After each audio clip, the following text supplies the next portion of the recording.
everyone. And now we're live!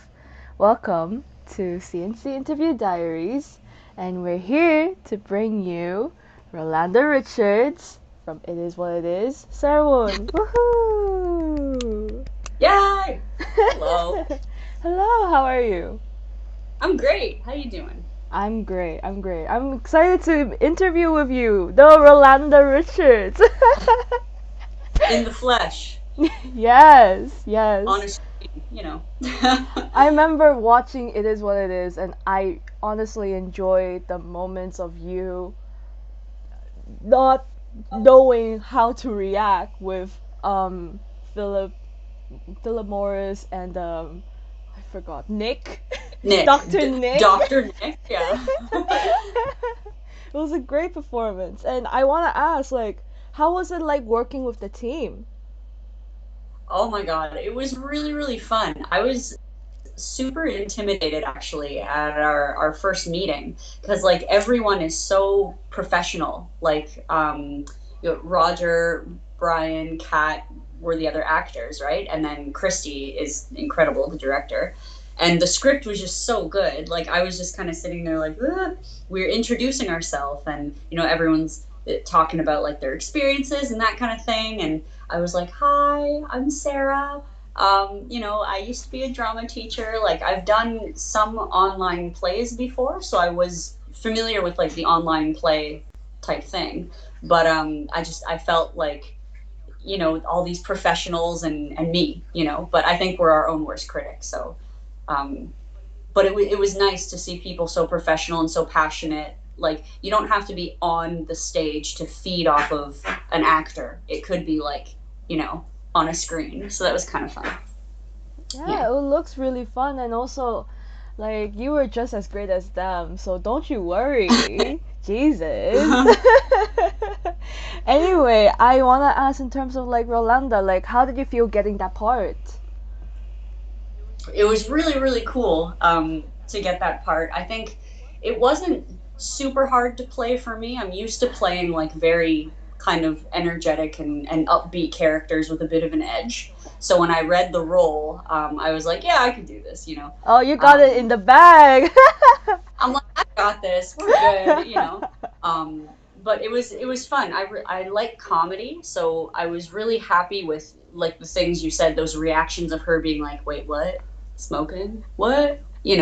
I like doing that kind of stuff. So I resonated with the part. In terms of like when Christy told me, she's like, hey, I'd like to offer you the part. I was initially a little bit surprised, just because in my auditions I usually get a little overzealous and a little like, oh hi, but that part seemed very that. She's like, oh hi, I'm Rolanda Richards, so I was fairly confident. Um, but no, I was really, really excited, and especially something like it's about COVID and it's poking fun at some of the theories and conspiracies and that kind of thing. So I was like, I just like how topical it is. The script I thought was really interesting. I also read your script too because I was the one that had the opportunity to edit your play. And oh Yes. my god, I loved the script. And then I told Christy, you have a great script. And she was like, I know. And then we both were like talking about Yeah. how we should like do the filming, how she wants it to be filmed and all that stuff. And I mean, I'm not that great in terms of video editing, but I'm glad that I brought in my little effects on Dr. Nick's pizza advert. That was so much fun. I think one of the coolest moments while we were filming, and I didn't realize he was going to do this, was when they talk about Nick's Pizzeria, right? Yeah. And comes in with a piece of pizza, and he's like, "Oh, that's right, Rolanda." It took everything in me not to laugh, because like he'd never had the pizza before. He's like, "Oh yeah, yeah," and I'm like, be serious, be serious. But I love those moments. And like Christy was actually here with me when we were recording in my house. She brought like lighting and stuff because my space is, you know, she was like, I think I can help you out with lighting. And I'm on my iPad. She's like, I'll bring a laptop. It's a little easier. And she was like, I was quite impressed with how you were able to like maintain character. Meanwhile, there's stuff going on. Like I have a puppy who is like going He barks at the Yeah, end. yeah, yeah, I remember. Not his first film credit, not gonna lie. Really? But yeah, when I was last year, I directed a play for my drama students. I We did A Midsummer Night's Dream, and it got turned into a film because of COVID. And there's a part in it at the end, the play within a play, where one of the characters comes out and says, "This dog is my dog." And so I was like, let's put a picture of my dog in there, and the students did because they're amazing. So yeah, he's a little famous. No, I'm kidding. Oh, I wish to be as famous as your dog now. Right? Well, he's pretty. Yeah. So the bark, I was like, oh my god, but I didn't react. She's like, oh, you didn't react. I'm like, when I do online plays, he reacts when I'm acting. He kind of looks at me like, what are you doing? So, and I'm like, this isn't the craziest role I've had. So he's used to it. All right, and also I do want to ask, because it seems that you had experience working on Zoom in terms of theater. How was it like Yeah. for you? How do you feel being on Zoom and acting on it? It's different. I'm not gonna lie. Mm. I think other actors would agree with me, but I'm only gonna speak for myself when I say I feed off of an audience. So if I'm on stage and an audience is, gasping or laughing or clapping or whatever, it makes me more involved. It makes me better as an actor. So you don't have that, so it's much harder. But reading the script and feeding off of the actors, you can kind of get where someone might laugh at something, and you just kind of have to put it in your head like, okay, this is funny, or maybe even be a little more dramatic because you don't know how the audience is gonna read it. It is a little difficult just logistics wise. Like there's been times where my internet has cut out, Oh. and that kind of thing. So this was really helpful that it wasn't live. I was quite glad. Because I've been live, and internet cuts out and you're like, oh, I got to get back online, and you don't know where you are in the script. Like, it's very stressful. Mm. But that's the beauty of online theater. I did a play, actually. This was after we did COVID and cigarettes. I did a online version of Romeo and Juliet Ooh. with Majestic Theater, based out of Oregon, and I've worked with them before. That's just an amazing company. And so Nancy Hoffman, she rewrote the script a little bit. She's the director. She rewrote it like, so it was Romeo and Juliet COVID style.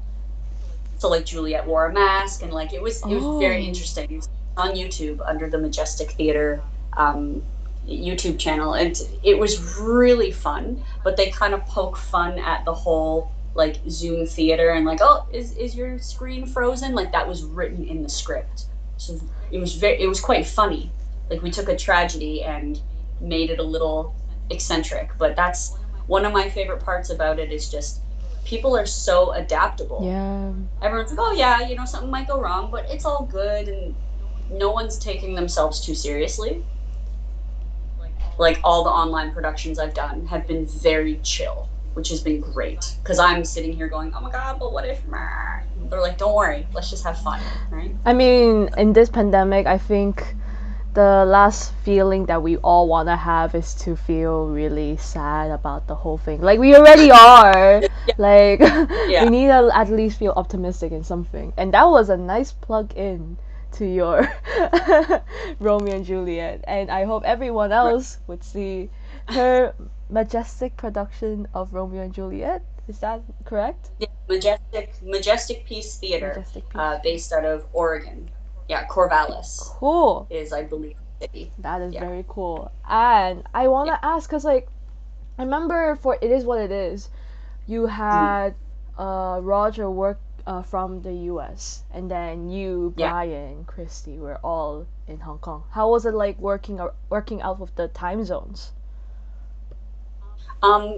That was the first time, actually, that I was working with people majorly in my time zone.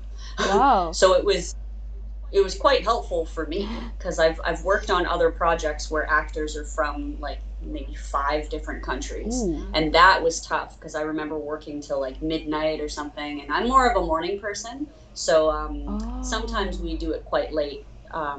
Not that late, like 9 p.m., 8, 9 p.m., which is great. Like it worked out for me.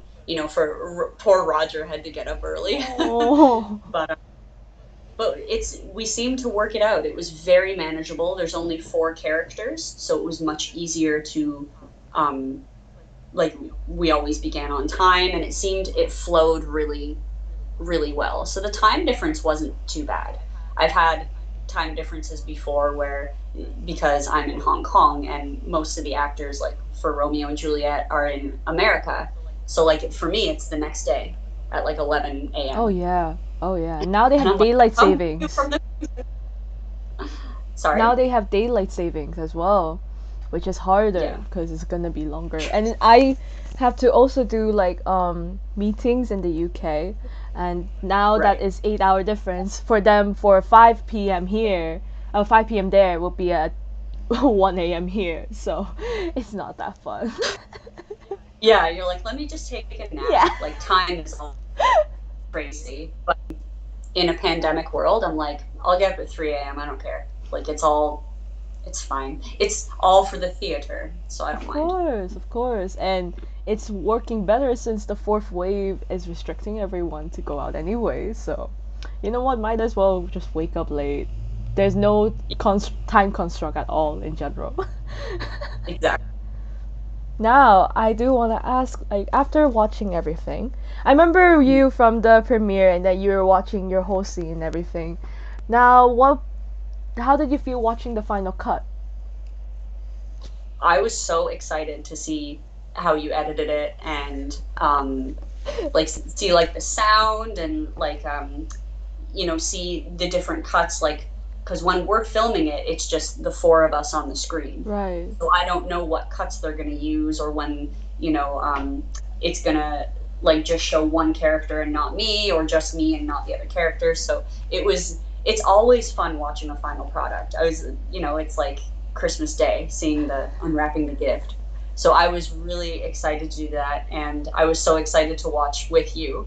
And Yeah. well, that was really fun. And to have the audience, and people like laughed a lot more than I thought they would. So I was like, this is really like, it's even better than I thought it was going to be. And it always seems to be, you know, like especially online theater. You really don't, as an actor, like I don't know how this is going to turn out, but the Mm. stuff that I've seen has always been much exceeded my expectations. Oh, that's good. Yeah. And I'm actually so happy to put the intro song for Rolando Richard of like duh, duh. I was like, yes, this is the right song for Rolando Richards. And That was when the ending scene when you unmute Roger, no, unmute Phillips, and then yeah. you're done with this shit and you're like, okay, I am done, and then I play the intro and it just worked out so well and I'm just like I'm happy for it. Yeah. It worked out, yeah. Yeah. Shall we now talk about your background in terms of like what inspired you to want to do acting? Many moons ago. I'm kidding. Um, when I was young, I got into acting actually because of my brother. So I was like 8 or 9 years old, and I watched my brother was taking acting classes. He was maybe 11, and we watched like um, their little performance on stage, and I got really jealous. I was like, I want to be on stage. So I don't know if that was me being like, younger sibling, just wanting everything that my brother had, or I was like, I want to do that. So my parents were like, okay, you can take acting classes. So I did drama when I was young, and I enjoyed it. And then in high school, I went to an arts high school. I auditioned for their drama program. It's called Mayfield Secondary School in Ontario, and I was a drama student, which was really fun. I got to take drama like every week for 4 years, so that was really cool. Damn. Um, and then after that, I just kind of dabbled into some stuff. It was all more hobby, but I didn't start getting like super serious into acting until, long story short, when I was in Shanghai. So I used to live and work in Shanghai as an English literature teacher. And I've always been very dramatic, very like energetic, that kind of thing. So the drama teacher at my school knew me very, very well, and her name is Brandy Burtz. She's wonderful. My first ever like director as like an actor, like an adult actor, right? And she messaged me one day and she's like, "Hey, I have a script I want you to read. I just want your opinion." So I'm like, "Okay, I like reading, sure." So she gives me a script for a play called Matt and Ben. And I'm reading it, la la la, and she said, "How would you like to be in it?"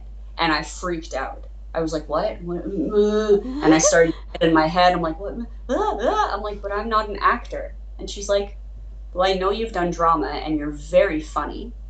She's like, "You have really good comedic timing. You're very reliable." She's like, "I know you would do this proud." So I owe her everything, because I acted with amazing woman named Awesta Zarif, who is an actress. So it was really intimidating because I'm like, I'm like a teacher and I sort of act, and then you're like an actress. But like together, I played Matt, she played Ben, and I was in this adorable little play called Matt and Ben, Mindy Kaling's play actually, which is really cool.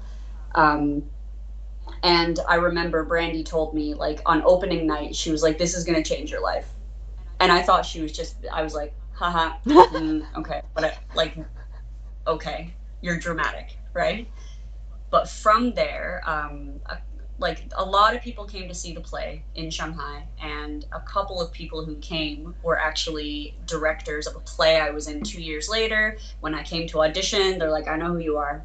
And so I got a role in, that was actually Romeo and Juliet as Oh well. wow. And which I love Shakespeare. Like I'm a big Shakespeare person, and I love like alternative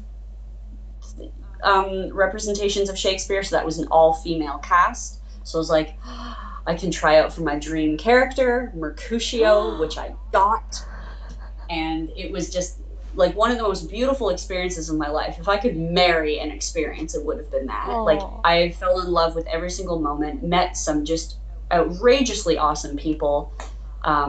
And from there, I was like, you know what, I could do this. Like, this is something that I love doing.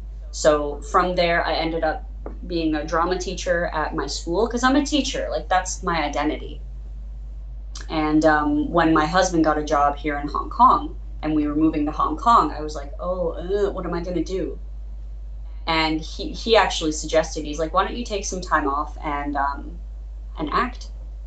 And I was like, whew. Because he's like, you never had the time. Teaching is like a very, very, very demanding job. He's Yeah. like, take some time off, see what you want to do. He's like, yeah, you can teach her this or this or that. And I joined the actors gym here in Hong Kong. And from there, I got a couple of auditions, and things have just been kind of going. I didn't plan on getting these opportunities. Like Christy's play, when she's like, oh, you have the part. I'm like, really? Like, I didn't plan on like actually acting. I was just kind of wanted to dabble into it. So I didn't, it's all just been kind of like chance. But every experience that I've had since Matt and Ben have just been so overwhelmingly positive. And I mean, I live for the stage, even if the stage is, my living room and I'm, doing it on a screen. It's so fun. Like, I don't even know if that answers the question, No, it but there does you go. answer my question on how it really inspired you to do acting, and the fact that you went through this journey, and as you said, like, it's a kind of a late journey for you as you think, right? But Yeah, honestly, I don't think there's no starting point for everyone. Everyone has a different starting point, and absolutely. yeah, and honestly, Yeah. like, you are already, if you're where you're up to now and you're happy with it, then I'm happy for you, man. Thanks, dude. Like, I love that. Well, I mean, it's so funny. One of my buddies who is an actor here in Hong Kong said to me, we were chatting and stuff and talking about like age and stuff, and he's like, "Yeah, we're starting out really late." And I was like, ah. I'm like, for me, when I was younger, I didn't have the maturity. I was very sensitive, a very, very sensitive person. So I was like, I liked acting, but I couldn't handle everything else, you know? Whereas now I'm like, yeah, we'll walk into an audition. They're like, oh, you're not what we're looking for. I'm like, cool. See you later. Like, Bye. it's all good. Bye, peace. Whereas when I was young, it would be like, oh, I'm sorry you didn't get the role. And I'm like, my life is over. What? And now I'm like, okay, bye. What's next? Like, I've got the maturity, so I think it's the perfect time to get into, different types of acting. And yeah, it's way more fun now because to me it's not so serious. When I was young, I'm like, I have to be the next Meryl Streep, and now I'm like, I'm not gonna. She's incredible. I'm not gonna be that. I'm just gonna have fun. But through fun, it's become a lot more than I expected. I You want to know, be in that state where if I am rejected from audition, I do want to not be dramatic crying. I mean, I don't, but like I do get a little sad, like, oh, I didn't get the part. But wow, I want to be like, okay, next. I want to have that kind of mindset. right? I mean, when you're like, don't get me wrong, it took me a long time to get there. But when Okay. you've been like, I'm so used to, especially stage auditions. I'm so used to walking in, okay, thank you so much, and then the call, sorry you didn't get a role. I'm like, okay, like now it's just, okay, I'll try for the next one. I mean, don't get me wrong, there's a couple of roles I'm like, man, I hate that I didn't get that. But it's fine. And you can't be like, oh my god, what is it about me? What is it about me? Was it my scarf? Was it my glasses? My thing is, I'm like, I can take these off. It's fine. I'll be blind for you. But and I mean, I have contacts. I can wear them. I just love my glasses. But yeah, you can't get in that. Well, why didn't they pick me? Why? It is what it is. Oh my god! That was a really good pun. I That was didn't that do was that. smooth as well. That was hella smooth. Thank you. Unintentional. In a previous Uh, previous interview, there was a guy called Will, and I unintentionally made a pun with his name. You guys should be willing to go watch his play, and I cringed so much. I love it. Oh, my scarf Felt is bad. attached. If Will watched this, I'm sorry. I'm still cringing about this. Anyway, I wanna ask in terms of like cause you were from Canada, right? Yes. What made you decide to go from Canada to Asia? Cause it must been Great like, question. yeah. Sorry. Um, when I was in middle school, I've wanted to be a teacher forever. And when I was in middle school, I'm like, I'm gonna teach overseas one day Ooh. because I'm like, I wanna see the world, but I don't travel well. Like I get motion sick. Like when I'm on a plane, and I used to be very afraid of flying. So I'm like, the only way I would get on a plane is if I'm gonna like move somewhere. So I'm like, I would love to teach in another country. And from a very early age, I tutored English and English as a second language. And I absolutely fell in love with it. Met the coolest people. And like, so when I was in grad school, I was getting my master's of education and I was working at the tutoring center. I got the job like literally the second day that I moved there. The woman who worked there was like, yeah, when can you start? Like, you have a lot of experience. And I became like the senior tutor. And then, like, specifically for the international students, they would come to me and I would help like edit essays and stuff. I was a TA for English 101, which students who weren't comfortable with English would come you know, and it was just a dream job. I mean, I loved every moment. So my boss, actually, Leah Sanford, oh, love this woman so much. Her and I have a lot in common. She said, she was like, if you want to go overseas, you should go to the Middle East. And I was like, oh. And she's like, it will be one of the hardest things you ever do, but it will be very rewarding. She's like, you have a master's degree and you have a lot of experience. And that's like one of the hardest places to go and like teach English. I'm like, challenge accepted. If someone tells me something's hard, obviously I'm going to do it, right? So she was like, so I applied to a school in Abu Dhabi and I got it right away. So I moved to Abu Dhabi and I taught. So my specialty is like university, grade 12, like high school and university level. And they had me teaching grade 2. So that was fun. Ooh, how was that? So it was, oh man.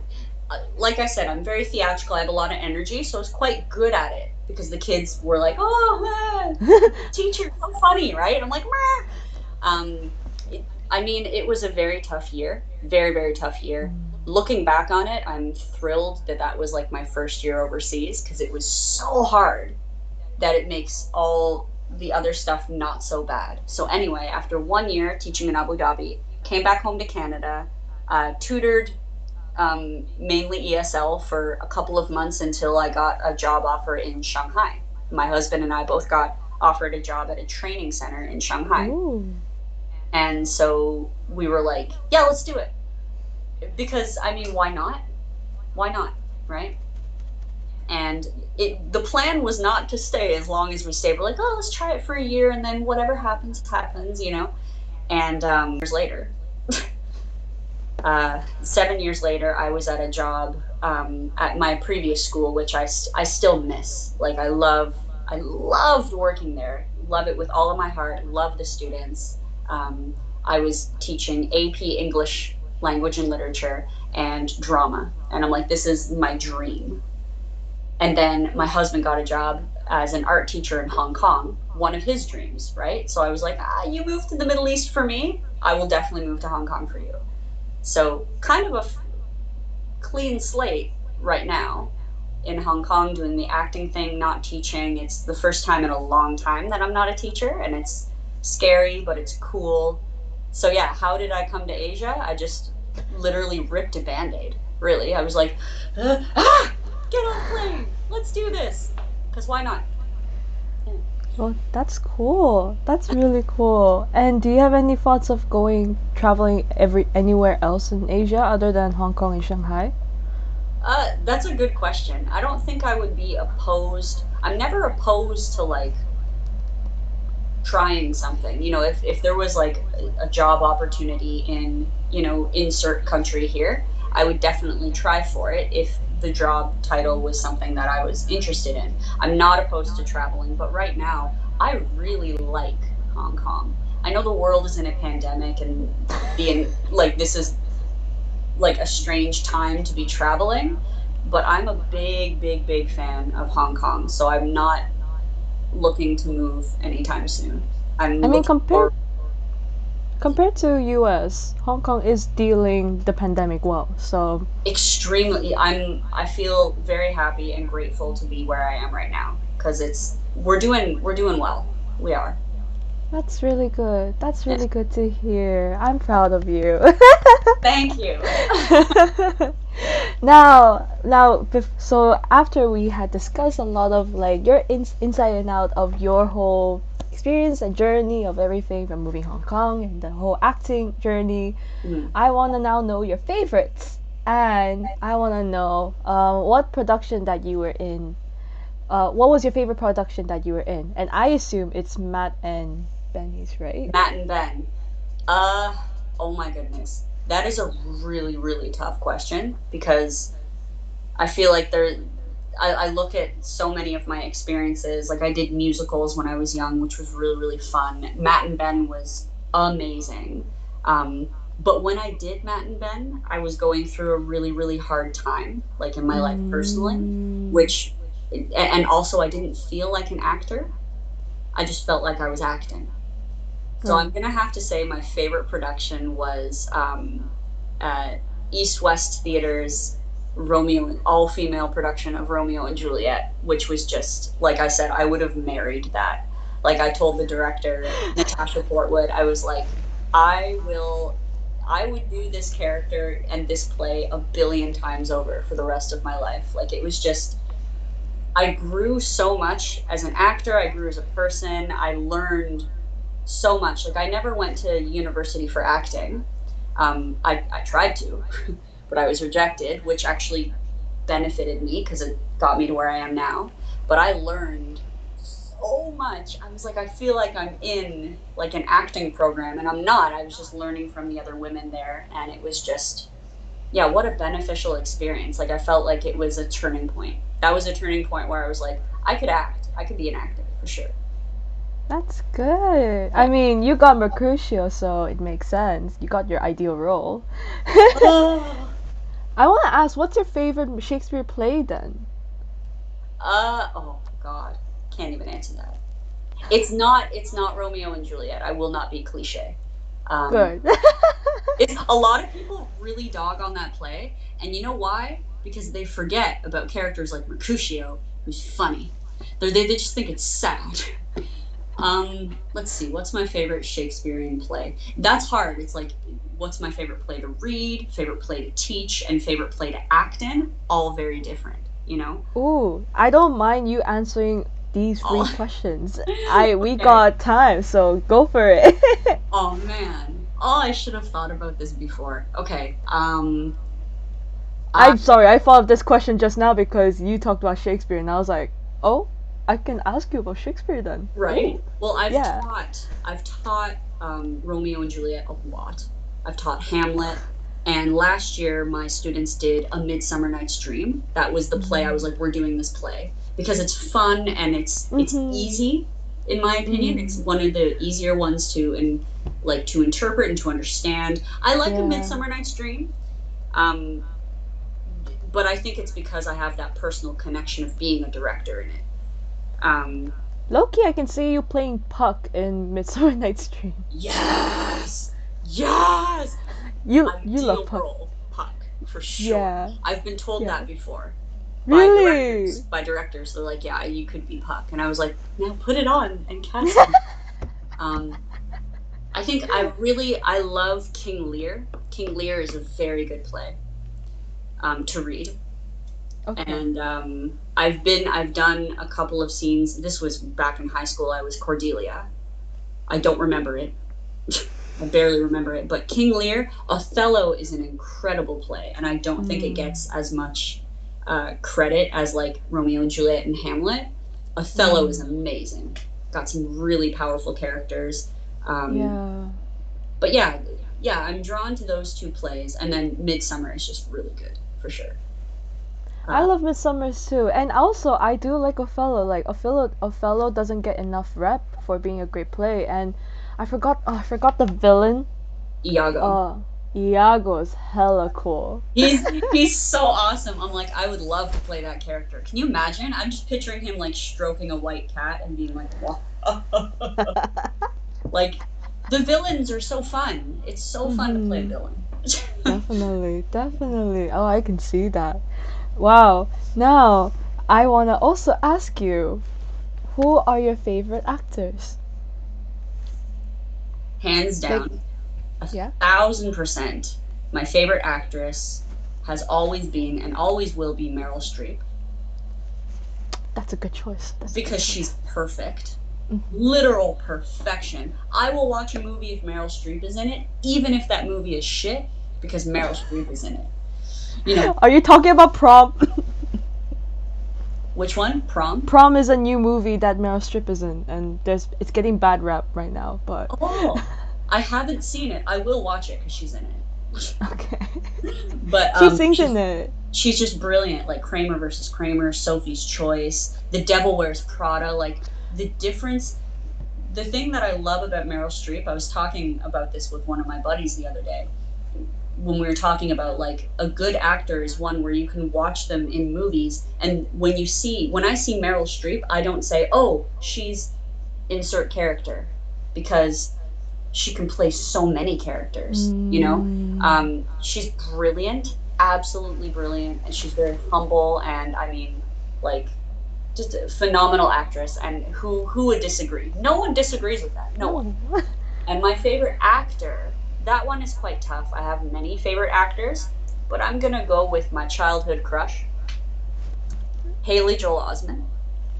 Don't know who that is. It's how dare you? You know, you know The Sixth Sense, the kid in The Sixth Sense. I I see dead haven't people. watched it. I haven't watched it. I'll go Write watch down it. his name. I heard about it, but I haven't watched it. Is it that good? He's Haley Joel Osment is really brilliant. Okay. He's I think he's around my age, maybe 1 year younger, but like just phenomenal human being.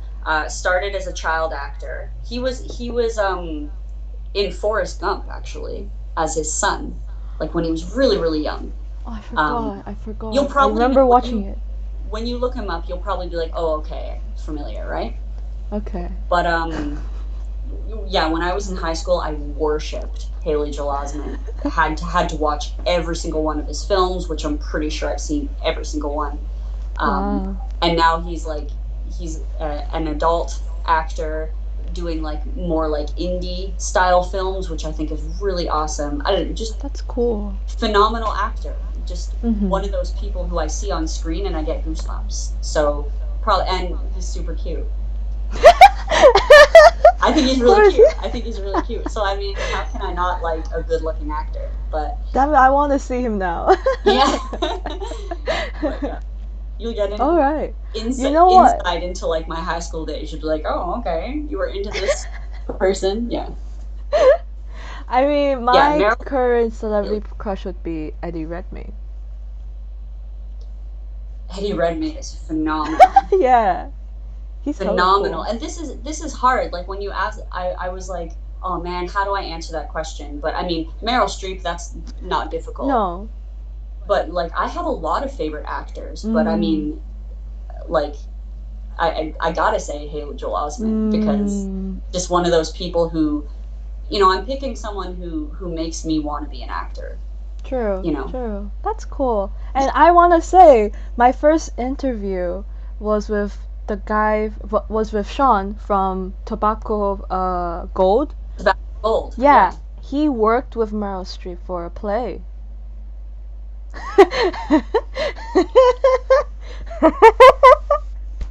Yes. Yes. Oh my god. Okay, that's just Now you should now go. I I know mean, him. the audio for that interview wasn't the greatest, but then if you just keep it low, but you can still hear it, it'll be all right. But he did talk about his experience working with Meryl Streep, and it's pretty cool. So, That's amazing. and she I still mean, stayed really humble, which is incredible, you know. So, this is what I hear, and that's got to be really hard to do. I'm not gonna lie. If I was like super famous in Hollywood, I would be like, oh hey, yeah, I'm Sarah One. Yeah, that's right. I would because okay. I don't like I have so much respect for like I'm sure she's told all the time like you're incredible, you're incredible, you're incredible, and she's like oh like thank you very much.